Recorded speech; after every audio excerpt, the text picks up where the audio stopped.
Միջազգային հեղինակավոր մրցանակի դափնեկիրներից մեկը հայ կոմպոզիտոր Հովիկ Սարդարյանն է։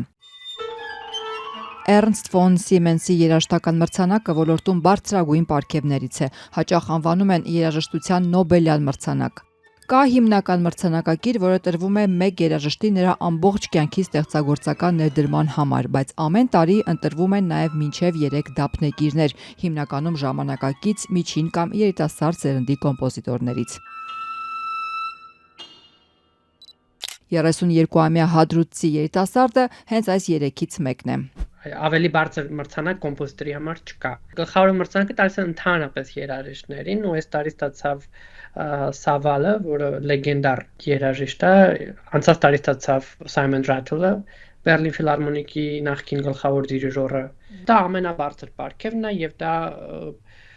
թե մեծ ֆինանսական մասը պարունակում եւ թե ինքը պլատֆորմա է իր հերթին, որովհետեւ այնքան մարդ է քեզ ճանաչում, այս մրցանակին ազատ դիմում չկա։ Ու իրանք են դիմում քեզ ու հարցնում կարող եք ուղարկել,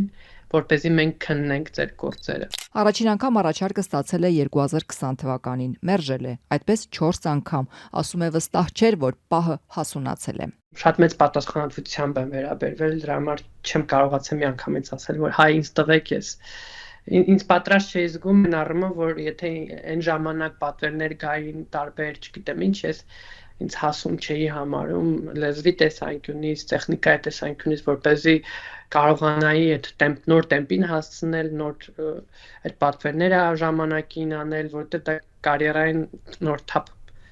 հատալիս։ Հադրութի երաժշտական դպրոց, հետո Ստեփանակերտի Սայաթ Նովայի երաժշտական քոլեջ, ապա Երևանի կոնսերվատորիա եւ մագիստրատուրան ու հետագա կրթությունը արդեն Գերմանիայում։ Երաժշտությունը ճանապարհորդություն է։ Մոցարտը կարգասայլակով անցավ Եվրոպան, ասում է երիտասարդ կոմպոզիտորը, ցավով նշելով, եթե մնար Հայաստանում, եթե մնար դեռ հայկական Արցախում, գրեթե անհնար կլիներ այդ ճանապարհն անցնել։ Ու Հայաստանի խնդիրը առաջին խնդիրը դա հենց գեոգրաֆիկ խնդիրն է, որ դա պիտի վերացվի, որ Հայաստանը պետք է մոտիկ լինի Եվրոպային, այդ հարց։ Ինչու Եվրոպայում, որովհետև Ասիայում չկա այդ մշակույթը, հա, ոչ թե քաղաքական նախասիրության, այլ հենց դրա համար է։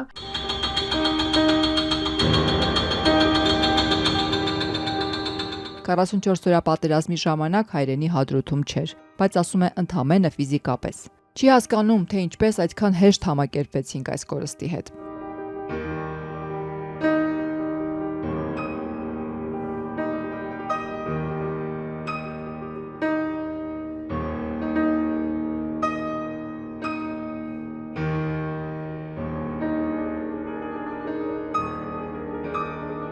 Մամաս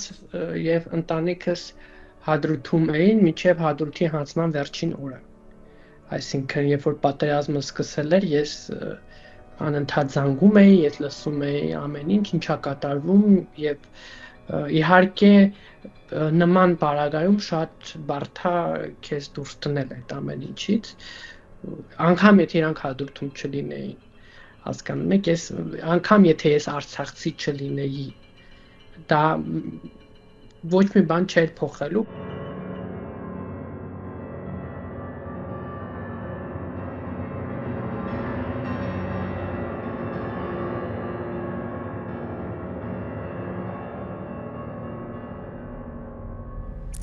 Նրա երաժշտությունը հաճախ հիմնված է իր հայկական ժառանգության վրա, ներառելով ավանդական գործիքներ եւ ժողովրդական մեղեդիներ։ Էռնստ ֆոն Սիմենսի պաշտոնական էջից մեկ տող ենք կարդում Սարդարյանի մասին։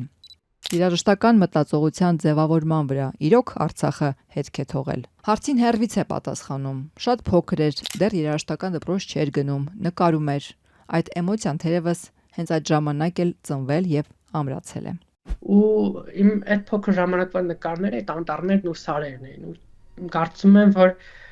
մարդու համար այդ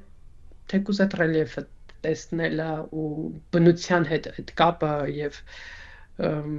իհարկե դա ինձ համար Արցախն է։